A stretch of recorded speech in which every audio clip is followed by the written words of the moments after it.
ఐక్యరాజ్య సమితిలో పాకిస్తాను, చైనా కలిపి ఆడిన నాటకం కాస్త రివర్స్ అయింది. బెలూచిస్తాన్ ప్రత్యేక దేశం కోసం సాయుధ గెరిల్లా పోరాటం చేస్తున్న రెండు సంస్థలు బెలూచిస్తాన్ లిబరేషన్ ఆర్మీ, మజీద్ బ్రిగేడ్ ఉగ్రవాద గ్రూపులుగా ముద్ర వేయాలన్నటువంటిది చైనా, పాకిస్తాన్ కలిసి ఐక్యరాజ్య సమితి భద్రతా మండలిలో చేసినటువంటి ప్రయత్నం. విదేశీ మద్దతుతో ఉగ్రవాద చర్యలకు పాల్పడుతున్న బెలూచిస్తాన్ సంస్థలు అని ఆ తీర్మాన ప్రతిపాదనలో పదజాలం వాడారు. అంటే భారత్ అండతో అని చెప్పడం అన్నమాట. భారతే బెలూచిస్తాన్కి అండగా ఉంది అన్నటువంటి ప్రచారం చేయడానికి ప్రయత్నించారు, ఇండియా సహకరిస్తుందనే వాదన చేయడానికి. తద్వారా ఇండియా మీద ఉగ్రవాద సహాయక దేశం అనే ముద్ర వేయాలనుకుని ప్రయత్నించారు. ప్రపంచంలో ఉగ్రవాద ఫ్యాక్టరీ అయినటువంటి పాకిస్తాను ఉగ్రవాద సంస్థలు, ఉగ్రవాదులు నిషేధించడానికి అనేక సార్లు భారత్ ప్రతిపాదన చేస్తే అడ్డుకున్నటువంటి ఉగ్రవాదుల సహకారైనటువంటి చైనా కలిసి భారత్ మీద ఈ ముద్ర వేయడానికి చేసినటువంటి ప్రయత్నంలో ఎదురు దెబ్బే తగిలింది. పాకిస్తాన్, చైనా కుట్రల్ని ఫ్రాన్సు, బ్రిటను అర్థం చేసుకున్నాయి.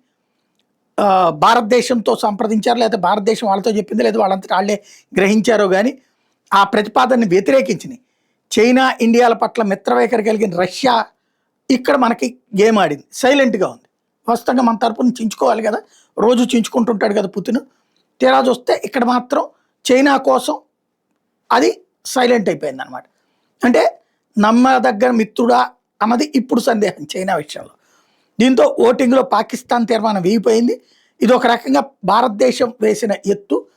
రష్యా సంగతి తెలిసినే ఫ్రాన్స్తోనూ, బ్రిటన్తోనూ భారత విదేశాంగ మంత్రి జయశంకర్ మాట్లాడారు అన్నటువంటి ప్రచారం జరుగుతోంది. పాకిస్తాన్ నుంచి వేరుపడాలనే బెలూచిస్తాన్ పోరాటానికి వాస్తవంగా కనుక భారతదేశం అండగా నిలిస్తే బతుకు బస్టాండ్ అయిపోతుంది. పాకిస్తాన్ ఖచ్చితంగా మొక్కై తీరుతుంది. చైనా, పాకిస్తాన్ ఎకనామిక్ కారిడార్కి వాస్తవంగా ఈ బెలూచ్ రెబల్సే అడ్డం. అరేబియా సముద్ర తీరంలోని గ్వాదర్ పోర్టుని చైనా భవిష్యత్ వ్యూహాత్మక కేంద్రంగా చూస్తుంటే వేల కోట్ల డాలర్ల పెట్టుబడులు పెడుతుంటే బెలూచ్ తిరుగుబాటు గ్రూపులు ఆ రూటుని తమ వనరుల దోపిడీగా భావిస్తూ అడ్డుకుంటున్నటువంటి వేళ భారతదేశం అయితే నిజంగా సహకరిస్తే పూర్తిగా బెలూచ్ రెబల్స్కి కానీ, తెహ్రీక్ తాలిబాన్ పాకిస్తాన్కి కానీ, పాకిస్తాన్కి సినిమా కనబడుతుంది. వాళ్ళు పక్కన ఏడుస్తున్నారు భారతదేశం మాకు సహకరించట్లేదు, కానీ వీళ్ళు వాళ్ళ గ్రూపులోకి మనల్ని నెట్టే కుట్ర విఫలమైంది.